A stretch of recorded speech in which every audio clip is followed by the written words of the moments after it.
Segunda parte da nossa aula sobre a LBI, a Lei Brasileira de Inclusão. Paramos no slide onde falávamos sobre o direito à saúde. Vamos continuar a nossa aula falando agora sobre o capítulo 4 da lei, do direito à educação da lei brasileira. Então, o direito à educação é universal, inalienável e essencial para o desenvolvimento integral da pessoa com deficiência.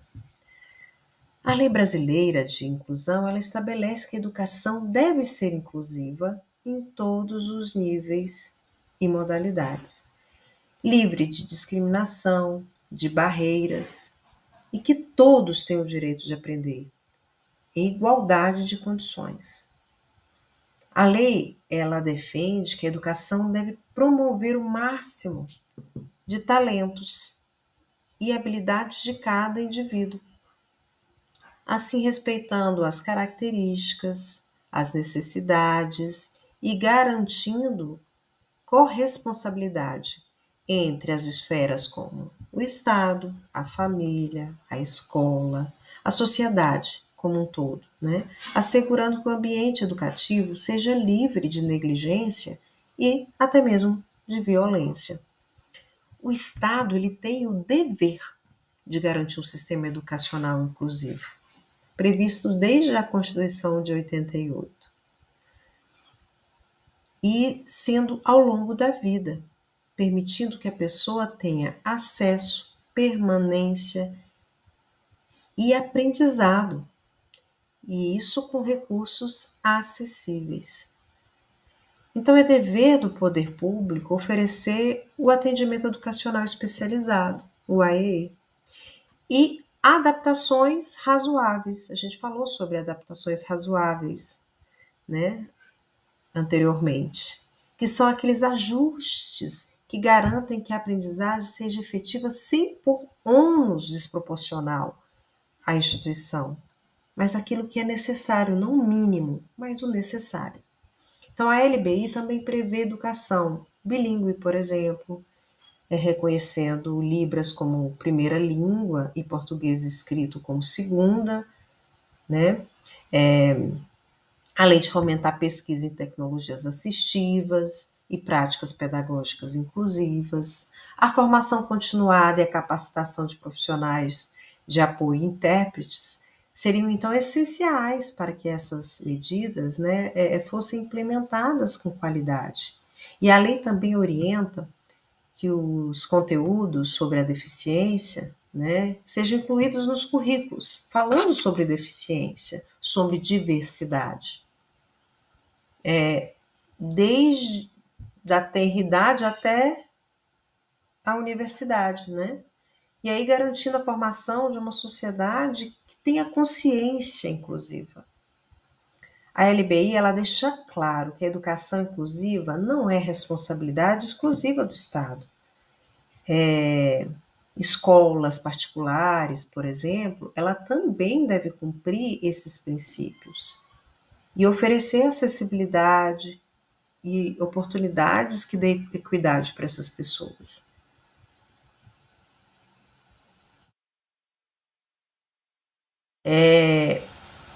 Ainda sobre, né, a educação, o direito à educação na Lei Brasileira de Inclusão, a gente tem que as instituições privadas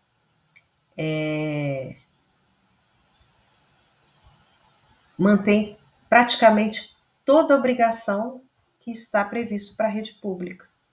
Garantir que não seja permitido, por exemplo, cobrar valores adicionais por matrículas ou serviços de acessibilidade, seja ele qual for. Lá no parágrafo 2º, né, trata da exigência de intérpretes de Libras, bem explícito lá, que devem ter formação mínima, descrito na lei, de ensino médio para atuação na educação básica e de formação superior, preferencialmente em tradução em Libras, de interpretação de Libras, para o ensino superior. Lá no artigo 30, ele detalha o processo seletivo em uma instituição de ensino, por exemplo, para pessoas com deficiência, desde o atendimento preferencial até em formulários, provas e critérios de avaliação também. Todos esses passos, eles devem ser acessíveis, até constando tempo adicional e adaptações conforme o necessário, né? Os editais devem ser traduzidos integralmente em Libras, por exemplo. Tem que respeitar a singularidade linguística. Essa sequência de normas acaba reforçando a ideia de que educar é incluir. E que incluir é transformar a escola e a sociedade para reconhecer a pessoa com deficiência como protagonista da sua aprendizagem. Então, todo esse capítulo sobre a educação prevê, como em qualquer outro contexto, a transposição de barreiras, né, a obrigação do Estado e de outros contextos privados, por exemplo, a essas adequações conforme for necessária, tendo o princípio da razoabilidade, né, que não é o mínimo, mas o necessário. Em todo o processo, de forma transversal, né, em todas as etapas e modalidades. No próximo slide, a gente vai falar novamente um pouquinho sobre moradias, direito à moradia, né, que é no capítulo 5. Ela assegura, vamos retomar esse conceito, né, o direito à moradia.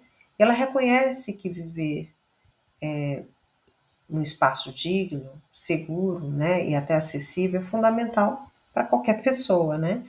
E isso repercute na autonomia e, com isso, na inclusão efetiva social.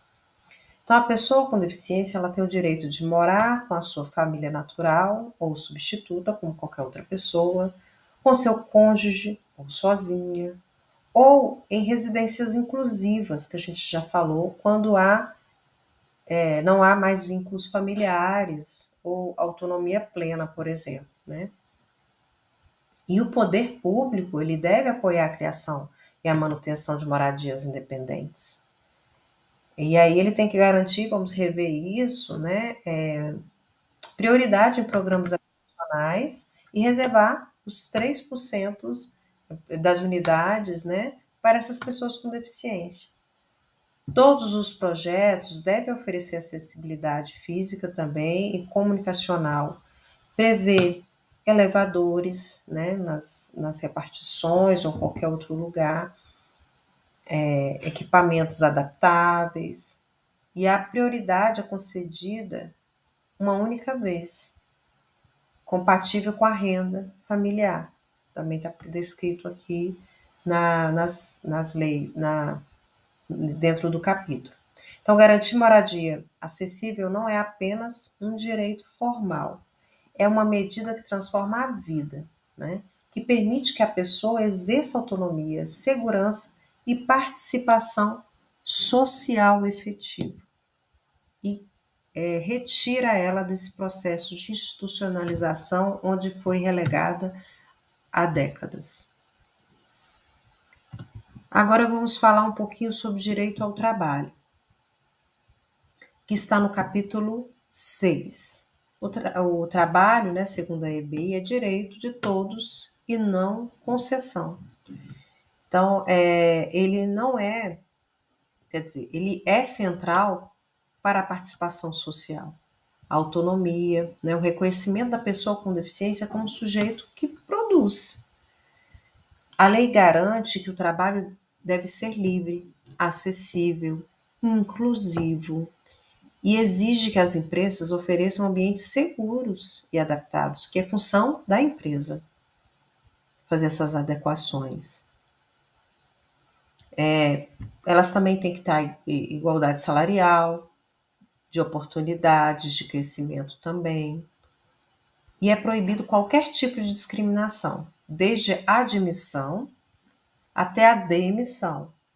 E aí garantir acesso à capacitação e à promoção profissional como faria com qualquer outra pessoa da empresa.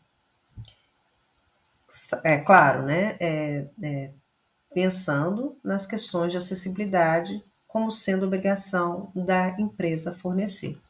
O Estado deve oferecer programas de habilitação e reabilitação profissional que sejam acessíveis, integrados com a saúde, né? Com a educação e assistência social. Isso já foi falado. Pensando nesse intersetorial, né? Então, esses programas, eles podem ser oferecidos também no ambiente das empresas, com contrato formal, e tendo como objetivo promover a aquisição, a recuperação e a manutenção das habilidades para o trabalho.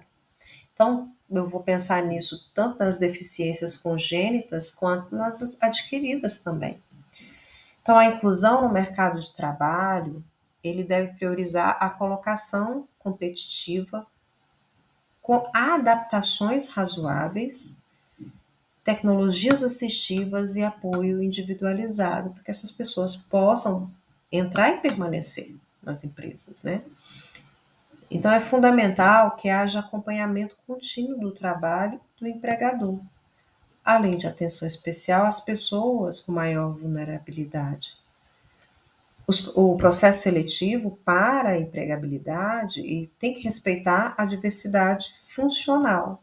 Lembrando que dentro de toda a LBI, a deficiência ela tem uma visão biopsicossocial dentro da CIF, né? Naquelas diversas dimensões que a gente falou anteriormente. Né? Então, está pautada na funcionalidade e não nas características de fragilidade que não permitiria o acesso. Então, o problema está no ambiente.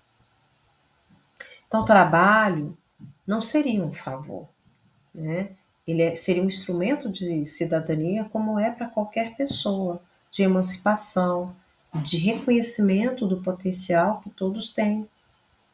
Né? Um direito que seria conquistado, né, por uma sociedade que valoriza todas as pessoas. Quando o trabalho ainda não é possível dentro de uma sociedade, a assistência social atua como uma rede de proteção. E aí vai garantir o sustento, a autonomia e a dignidade para aquela pessoa, enquanto ela ainda não consegue entrar dentro do mercado de trabalho. E caso ela não consiga, seria por toda a vida ela ter essa rede de proteção. Vamos agora falar sobre o direito à assistência social no capítulo 7. Então, a assistência social, conforme a LBI, né, ela vai além dos serviços de apoio. Ela é um instrumento de proteção e inclusão. E ela garante que nenhuma pessoa com deficiência, seja qual deficiência for, seja deixada à margem apenas por não dispor dos recursos financeiros, né? Então, ela se organiza no SUAS, né, no Sistema Único de Assistência Social, que atua em duas frentes. São duas frentes principais: a proteção social básica, né, que é voltada para prevenir a vulnerabilidade, por exemplo, e riscos sociais mesmo, né, de vida, de saúde, e a proteção social especial, que aí seria destinada a atender pessoas em situação de dependência, de negligência, de violência, de abandono. Então, seriam essas duas frentes. Então, por meio do SUAS, né, da assistência social, seria possível oferecer renda e acolhimento ao mesmo tempo, né, para quem não consegue prover o próprio sustento, que não consegue ser inserido no mercado de trabalho, que não tem apoio familiar, né, para isso. E aí ela vai implementar ações de habilitação, reabilitação, tentando fortalecer a autonomia e a participação social dessa pessoa, né? Apoiar a convivência familiar, comunitária, disponibilizar cuidados sociais para quem precisa de acompanhamento contínuo, por exemplo. Então, essa rede seria articulada com outros campos, como a saúde, a educação, o trabalho, a habitação, e aí sim garantiria uma inclusão real e digna. Um dos principais instrumentos que a gente ouve muito falar e é um instrumento de muito debate, né? E de proteção é o BPC, né? O benefício de prestação continuada, que é previsto no LOAS, né? E o BPC, ele assegura um salário mínimo por mês à pessoa com deficiência, em situações de extrema pobreza, né? A gente vai ver por que é extrema pobreza. Porque ela é definida como uma renda familiar per capita inferior a um quarto do salário mínimo. Então, diferente de benefícios previdenciários, não existe contribuição do INSS e a solicitação pode ser feita totalmente online pelo meu INSS. Mas é importante destacar que o custo real de cuidar de uma pessoa com deficiência geralmente supera muito o valor do BPC. Muitas famílias, especialmente as mães, elas acabam se dedicando exclusivamente ao cuidado do filho ou da filha. E aí ela acaba deixando o mercado de trabalho para garantir esse acompanhamento, né? E a inclusão de qualidade para essa pessoa com deficiência. Então, pensar que famílias buscam ter filho com deficiência apenas para receber benefício seria uma visão um pouco distorcida e até injusta. Essa pessoa, às vezes, ela tem uma pessoa com deficiência e ela quer ir atrás desse recurso e não consegue ir para o trabalho, e não porque como é que eu vou dizer, algo de comparado à preguiça, né? Se o BPC for fornecido somente para aquelas pessoas onde a lei ampara, o que está escrito na lei são pessoas muito vulneráveis. A realidade demonstra desafios diários, gastos elevados, dedicação integral, que um salário mínimo seria insuficiente apenas para a pessoa ter o mínimo. Então, por exemplo, vamos dar um exemplo. Maria, com deficiência intelectual, ela mora com a mãe. Um irmão, vamos supor, que está desempregado, um irmão mais novo. A renda familiar total é de meio salário mínimo, um exemplo. Ao dividir entre os 3 membros, a mãe, Maria e o irmão, a renda per capita tem que ficar abaixo de um quarto de salário mínimo para ela ter direito ao benefício. Mesmo assim, esse benefício, ela tendo, não cobre os custos reais de cuidado, terapias, transporte, materiais adequados e possivelmente essa pessoa ela vai precisar de outras redes, né, do Sistema Único de Saúde para poder conseguir esse desenvolvimento, né? Então, na verdade, esse benefício é para garantir um mínimo de dignidade e sobrevivência e não vai substituir o esforço da família. Muitos não podendo deixar de trabalhar.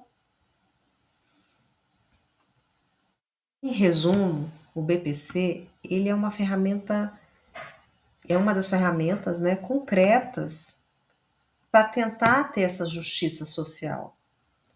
Reconhecendo que a realidade, né, é muito complexa a realidade dessas pessoas com deficiência e das suas famílias. E é uma realidade de muitos, né, da maioria das pessoas com deficiência, porque a maioria das pessoas estão numa situação de pobreza. E aí ele viria para promover a sobrevivência digna, a autonomia, a participação social, que é algo que tem que ter na assistência social, né? Esse direito que não seria um privilégio, né? Privilégio é não precisar de ter esse benefício, né? Você não ter necessidade desse benefício. Ou porque o seu parente não tem que ter vários tratamentos, que inclui não só a questão financeira, mas de tempo, quanto você ter condições de fornecer ao seu parente ou a própria pessoa com deficiência fornecer a ela mesma condições financeiras de tempo para esse tratamento ocorrer, né? Para ela ter dignidade. Isso sim é privilégio. O próximo capítulo, o título 3, né?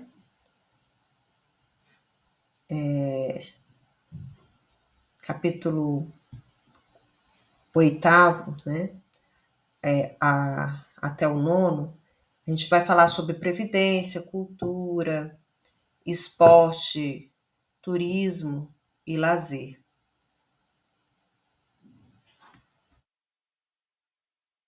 Voltando aqui, passou um slide mais rápido aqui.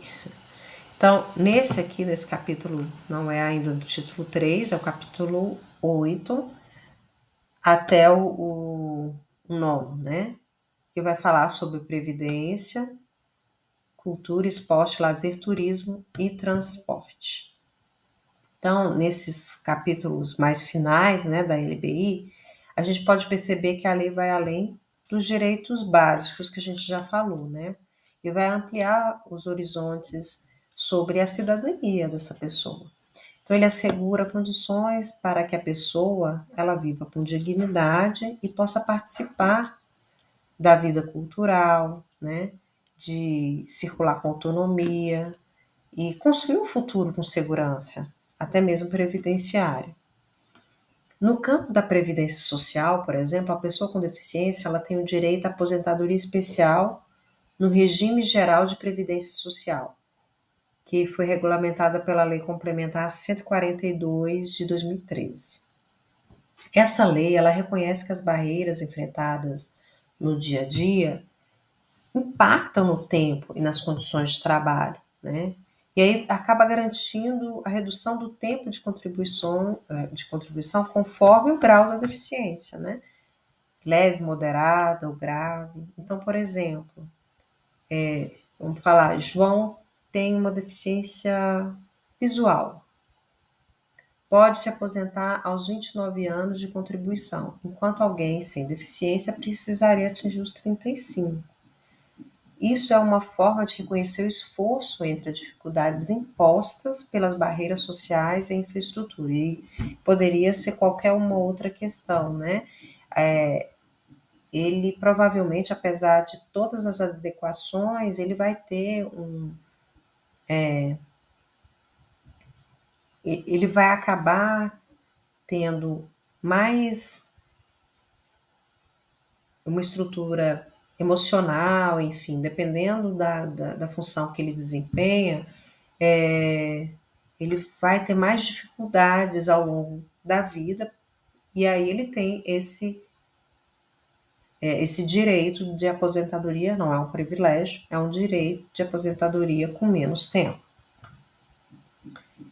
A LBI também trata da cultura, do esporte, do lazer, do turismo, né? E aí ela garante acesso igualitário a bens e atividades, de forma mais inclusiva. Isso incluiria acessibilidade em teatros, por exemplo, cinemas, estádios, os auditórios, né, rotas de fuga seguras, legendas, audiodescrição, intérprete de Libras e hotéis adaptados também, que vai fazer ela ter acesso ao lazer, à cultura, enfim. O princípio é simples. A arte e o lazer não são privilégios. É um tipo de ferramenta de inclusão e cidadania também, né? É um direito de todos. No transporte, né, a lei assegura que todos possam se deslocar com autonomia e segurança. Todos. E não seria diferente para pessoas com deficiência, né? Então, veículos, estações, terminais e vias públicas precisam ser acessíveis. Estacionamentos devem reservar vagas mais próximas, né, do lugar. Transporte coletivo deve ter comunicação acessível e prioridade na hora do embarque também. As empresas de turismo, táxis, vans e locadoras também devem oferecer veículos adaptados. Mobilidade, nesse caso, então, não seria um luxo, por exemplo. Né? É liberdade para a pessoa participar socialmente e transformar o direito de ir e vir em uma experiência de pertencimento mesmo. Né? Ela não se sentir excluída desses lugares, e para isso precisa dessas adequações que são previstos em lei. No próximo slide, a gente já chegando mais para o final, né, da nossa conversa sobre a Lei Brasileira de Inclusão, nós temos agora sim o título 3 da acessibilidade da Lei Brasileira de Inclusão. E a gente já falou muito sobre a acessibilidade, e ela é um direito fundamental e acaba sendo uma condição essencial, né, para a pessoa com deficiência ela viver com certa independência, para gerar autonomia, para ela ter participação plena na sociedade. Então, ela exige aqui que barreiras, que a gente já falou, físicas, comunicacionais, tecnológicas, atitudinais, elas sejam removidas. E aí, seja possível o acesso, né, igualitário aos espaços, aos bens, serviços, às informações. Então, ela é obrigatória em projetos e obras, por exemplo, públicas, privadas, de uso coletivo, em financiamento e autorização do poder público e em concessões e serviços públicos. Tem que ter acessibilidade. Uma escola, por exemplo, um hospital, um parque, só pode ser aprovado, né, o seu projeto se tiver rampas, banheiros adaptados, rotas acessíveis, sinalização tátil, desde o início da obra, né? Então, é necessária a certificação da acessibilidade no projeto. Então, as leis urbanísticas, né, municipais devem prever normas que garantem esse trânsito seguro e livre circulação dentro desses projetos. Tem que já estar lá garantido. E os projetos, eles devem seguir o desenho universal, que é outro conceito que a gente falou aqui, que ele não é só para a educação.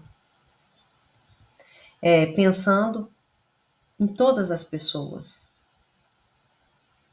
Mas quando não for possível, deve ocorrer essas adaptações, que a gente também já falou, as adaptações razoáveis, né? Ajustes que garantam igualdade de acesso, né, sem descaracterizar o ambiente. Exemplo, a gente pode dizer de portas mais largas, pisos antiderrapantes, elevadores com sinais visuais e sonoros também, sinalização em braille e bancos preferenciais, por exemplo.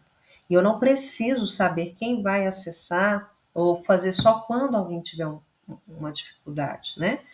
Eu faço para que todos possam acessar. Então, os videntes, eles podem acessar sem nenhuma barreira o mesmo local onde tem, por exemplo, sinais sonoros que auxiliam as pessoas com deficiência visual.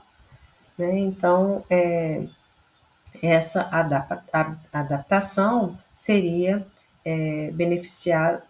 traria benefício a todos. A acessibilidade ela também se aplica à informação, né, e à comunicação. E aí vai garantir que documentos, serviços, seja quaisquer, sejam disponibilizados também em áudio, por exemplo, em braille, fonte ampliada, né, em baixa visão, ampliada ou digital, né, sendo compatível com os leitores de tela. Sites de órgãos públicos, telecentros, bibliotecas digitais, empresas de telecomunicação deveriam também garantir o atendimento acessível. Nos programas de TV, rádios, cinemas, Aí deveria oferecer legendas em todos eles, intérpretes de libras e audiodescrição. Ainda não é uma realidade, alguns ainda, né, começaram a fazer, mas está na lei, né? É para ser uma realidade para todos. Então, além disso, a LBI incentiva a inclusão tecnológica, como acesso a tecnologias assistivas, como cadeiras motorizadas, leitores de telas, aparelhos auditivos, por meio de crédito especializado para aquisição, né? Isenção tributária e produções nacionais disso. Então, é incentivado, né? Para a questão mesmo do comércio, para que essas instituições possam se organizar de uma forma sem onerar muito, né? Elas possam ter isenções tributárias conforme elas estiverem com ambientes mais acessíveis. Então, é uma condição que permitiria autonomia e participação em todos os espaços. Por isso, aqueles conceitos que falamos anteriormente, eles são fundamentais para que o restante aconteça. Então, sem acessibilidade, sem transposição de barreiras, sem pensar no desenho universal, né? E adaptações razoáveis, enfim, sem tudo isso sendo realmente, efetivamente colocado em prática, a inclusão fica só na letra da lei, né? Ela precisa ser viabilizada, a gente precisa para isso incomodar as instituições para que isso aconteça. Não adianta a gente só dizer que a inclusão ela não é possível. Ou é assim mesmo, a gente não tem o básico, mas a gente precisa saber o que pedir e para quem pedir, né? E não impedir as pessoas que historicamente já foram impedidas por décadas de ter acesso aos espaços. No capítulo do direito à participação na vida pública e política, né, que é o capítulo 4º, a gente está retornando um pouquinho, ele fala sobre a participação política, né, que seria um pilar de cidadania, né, um cidadão, ele pode votar. Então, a LBI, ela assegura que pessoas com deficiência ela tenham igualdade de oportunidades para votar, ser votado e participar da vida pública sem barreiras físicas, comunicacionais e atitudinais, né? Precisa ser bem repetitivo mesmo. Isso inclui o direito de votar e ser votado, como, por exemplo, vamos pensar num conceito prático, que são as urnas eletrônicas que têm o teclado em braille e fone de ouvido com instruções sonoras. Ele tem que estar lá, né? E muitas vezes os eleitores, quando eles vão tirar o título de eleitor, eles já se definem como uma pessoa que vai precisar desse recurso. Mas caso ele não tenha, né, declarado, na hora tem que ser possível ele participar, né? Tem que estar adaptado para essa participação. Então, não se deve necessariamente,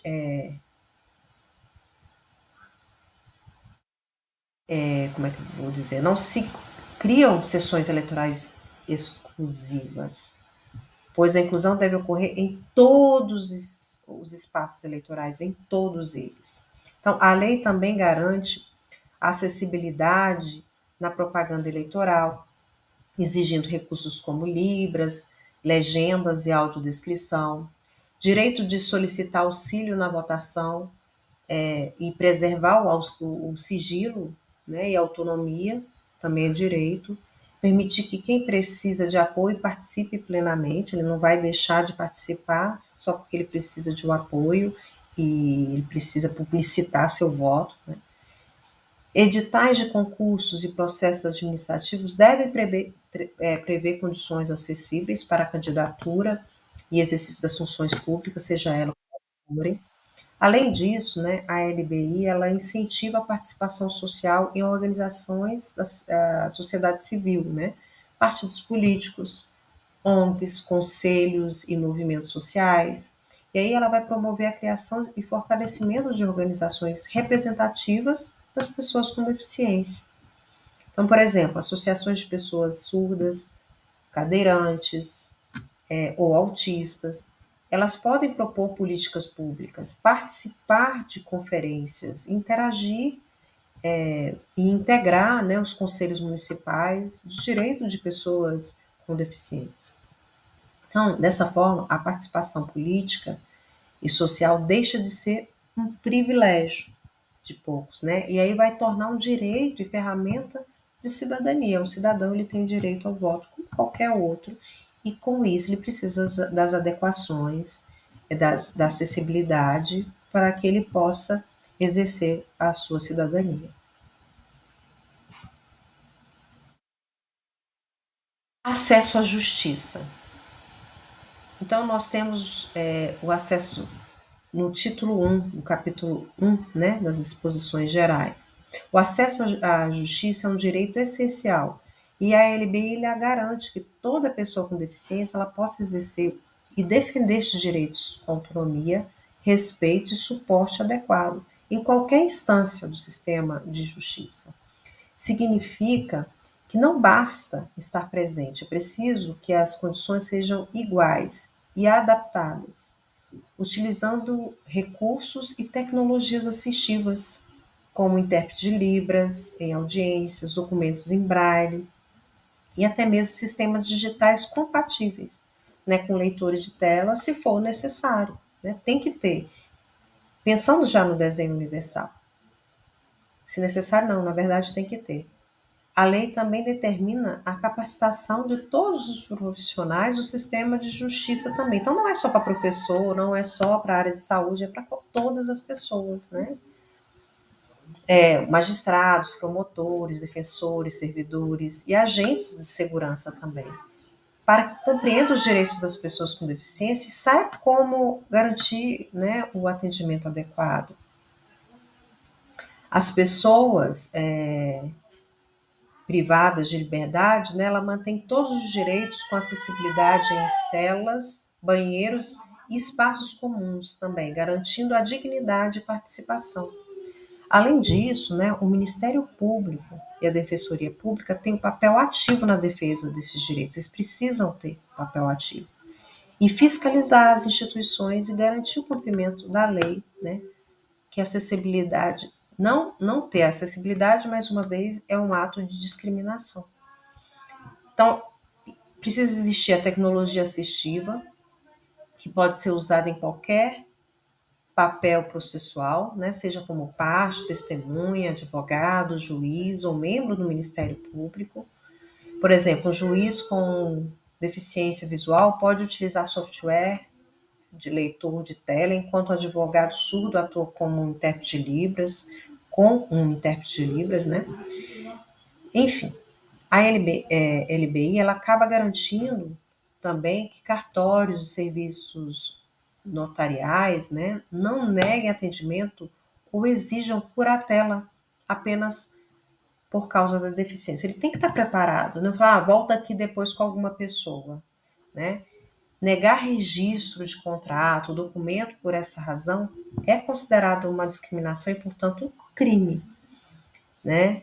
E reforça que as pessoas precisam, né, ter autonomia e deve ser respeitada em todas as situações jurídicas também.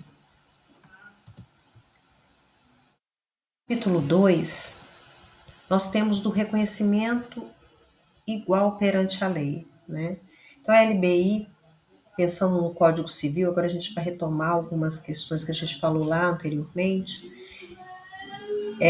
O Código Civil é considerava automaticamente as pessoas com deficiência intelectual, por exemplo, na época falado como deficiência mental, ou enfim, né, ou múltiplas, como incapazes de exercer atos da vida civil, que a gente falou anteriormente, né? Então, eles tinham que se sujeitar à tutela ou à curatela de forma ampla, em todas as as situações. Então, existiam categorias como absolutamente capazes, que são os menores de 16 anos, e os relativamente incapazes, jovens de 16 e 18. Pessoas com vícios ou que gastavam muito, como é o caso dos ébrios eventuais, ébrios de vícios, né? E os pródigos, que gastavam desproporcionalmente seus recursos, também eram relativamente incapazes. A LBI, né, o Estatuto da Pessoa com Deficiência, ele rompe com essa lógica, né? Hoje, a deficiência, ela por si só, ela não limita mais a capacidade civil. Pessoas com deficiência, elas podem casar, trabalhar, votar, decidir sobre a saúde, administrar bens e realizar todos os atos da vida civil em igualdade com os demais. Então, a curatela, ela existe, né? Mas agora ela é aplicada apenas quando necessário mesmo. E de forma proporcional, né? Temporária, ela tem um tempo, né? Um limite. Geralmente em atos que têm a ver com patrimônio, né? Ou a questões financeiras negociais, né? Bem específicos. Então, a lei introduz a tomada de decisão apoiada, que a gente falou anteriormente também, em que a pessoa recebe orientação de familiares, amigos ou profissionais capacitados, mas decide por si mesma. Ela pode levar essas pessoas para ajudá-la, né, a tomar a decisão. Por exemplo, um jovem com deficiência intelectual pode assinar um contrato de trabalho, né, com auxílio de apoiadores, seus familiares, por exemplo, que vão lá explicar as cláusulas, né, mas a decisão final não é dessa pessoa, é dele, ele que assina. Então, o mesmo vale para a gestão de bens, investimentos, decisões médicas, sempre respeitando o consentimento informado para essa pessoa mesmo. Então, em resumo, a LBI substituiu o paradigma da tutela automática, né? É deficiente, então, principalmente a deficiência intelectual automática, né? A tutela automática, pela lógica da autonomia como apoio, né? Reconhecendo a pessoa com deficiência como um protagonista da sua vida, titular pleno de seus direitos. Então, ele pode ainda ser curatelado em alguns casos, mas tem que adicionar a justiça. Existe essa figura da, da tomada de decisão apoiada. Vamos falar sobre os crimes, né, dos crimes e das infrações administrativas. Então, a LBI prevê punições para crimes e infrações administrativas cometidos contra as pessoas com deficiência. Aí reforça a igualdade, o respeito e, nesse caso, também a proteção, né? Então, a discriminação por motivo de deficiência, ela é um crime, com pena de reclusão de 1 a 3 anos, com multa. E se a estiver sob a responsabilidade do agente, né, que a discriminou, né, que agiu com violência, a pena aumenta em 1/3. Crimes cometidos por meios de comunicação, como jornais, redes sociais, né, e outros veículos, têm uma pena maior, porque tem uma publicização muito maior também, né, de 2 a 5 anos, além de multa.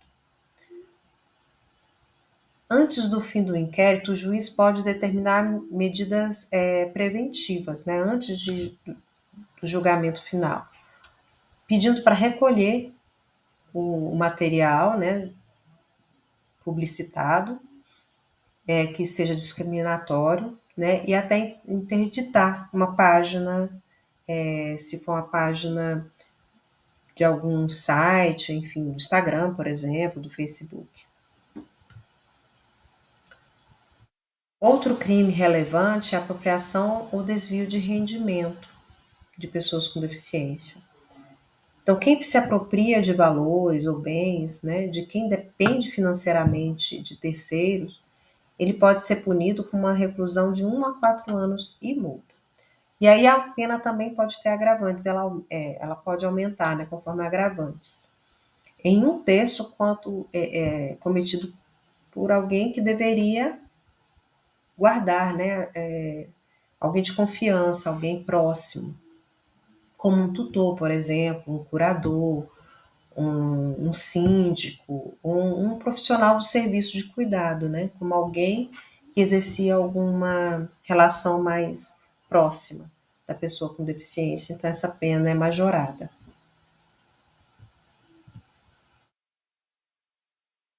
Ainda sobre os crimes, né? A lei também prevê punições específicas para o abandono, reter documentos, abandonar uma pessoa com deficiência em hospitais, em abrigos ou instituições, né? Ele configura um crime com pena de 6 a 3 anos, 6 meses a 3 anos, mais multa, né? A retenção de documentos, cartões magnéticos, eletrônicos, né, para obter vantagens também indevidas, tem a pena de detenção de 6 meses a 2 anos, mais multa. E todos, né, majorada, aumentada, em 1/3 se praticada por um tutor, por exemplo, ou por um curador. Lembrando que tutor é aqueles abaixo, ainda menor idade, né? E curador é com maior idade. Essas medidas reforçam a proteção da dignidade, tentam pelo menos reforçar a proteção da dignidade e segurança da pessoa com deficiência, né? E vai responsabilizar aqueles que tentam explorar pela situação de vulnerabilidade. Bom, então, para finalizar, na verdade é a penúltima, eu acho, né? Disposições gerais e transitórias. Então, o Estatuto ele prevê medidas de fomento e aplicação para garantir que esses direitos, né, sejam efetivamente cumpridos. Então, lá no artigo 92, ele estabelece capacitação continuada de profissionais públicos e privados. Então, abordando inclusão social, direitos humanos, pautados no modelo social da deficiência, né, promovendo mudança cultural e estrutural, né? A gente sabe que capacitismo é estrutural. No artigo 93, ele define prazos para que edificações, por exemplo, vias públicas, transporte, mobiliário, urbano e meios de comunicação se tornem acessíveis, né? Seria 4 anos a partir de 2015, né? Mas até hoje a gente vive a realidade que ainda não cumpriu-se, né? Então a gente tem que exigir o cumprimento. No artigo 94, trata das instituições financeiras, garantindo atendimento prioritário de uso de tecnologia assistiva também nas instituições financeiras. O artigo 95, por exemplo, reforça que a LBI se aplica integralmente a pessoas sobre curatela, né? Então assegurando todos os direitos fundamentais. Além disso, a LBI articula-se com outras leis, como a gente falou lá no início, né? Teve que ter modificação de outras leis, como o Código Civil, Código de Processo Penal, a própria LDB, né? A Lei de Diretrizes e Bases, Lei Orgânica da Saúde, Estatuto do Idoso. Então, ele cria um conjunto integrado de normas que assegura direitos, autonomia e inclusão social, né? E se estava valendo de uma outra forma, a partir dessa lei, né, o que for o contrário passa a não valer mais.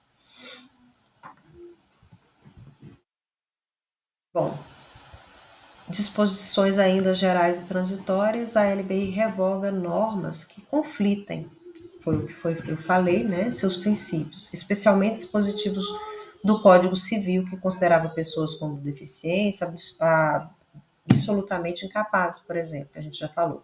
Então, a LBI, ela prevalece sobre normas infralegais ou leis anteriores contrárias ao seu princípio, né? Então, a Lei 13.146, de 2015, a nossa LBI, ela foi publicada em 6 de julho de 2015 e entrou em vigor em 6 de janeiro de 2016. Após esse período vacante legis, eles falam, né, num termo bem jurídico. Ficou alguma coisa sobreposta aqui. Mas, enfim, eu vou explicando aqui para vocês. Que esse termo, né, diz que é um intervalo de 6 meses que permitiria à sociedade, os órgãos públicos e as instituições de preparar, né, para aplicar a norma, capacitar os profissionais, adaptar serviços. Mesmo nesse período, a lei, né, garante efetividade imediata naqueles direitos que são fundamentais, né, respeitando os prazos específicos das adaptações que também estavam previstos em leis, né, como 4 anos para acessibilidade, edificações e transporte. E o fechamento, que na verdade ficou nesse último slide, mas que sobrepôs o slide anterior, é que o Estatuto da Pessoa com Deficiência, ele marca, na verdade, um novo paradigma na legislação brasileira, né? Ele garante a transversalidade em todo o ordenamento jurídico. Ele, então, dessa forma, ele revoga dispositivos discriminatórios, reafirma o modelo social da deficiência, né? Reconfigura institutos do direito civil, processual, tentando promover a inclusão e a proteção plena da pessoa com deficiência, né?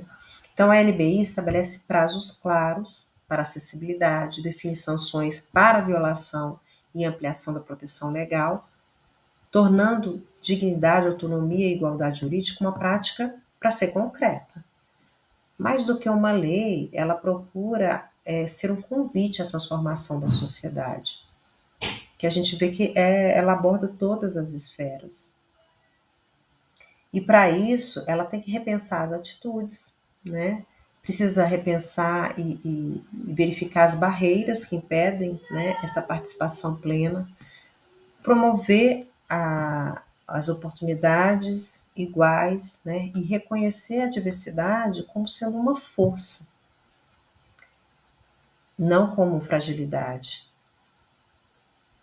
Enfim, reafirma que cada pessoa com deficiência é protagonista de sua própria história, com direitos, capacidade e papel ativo na construção de um mundo mais justo e inclusivo. E isso depende não só do Estado, mas de cada um de nós.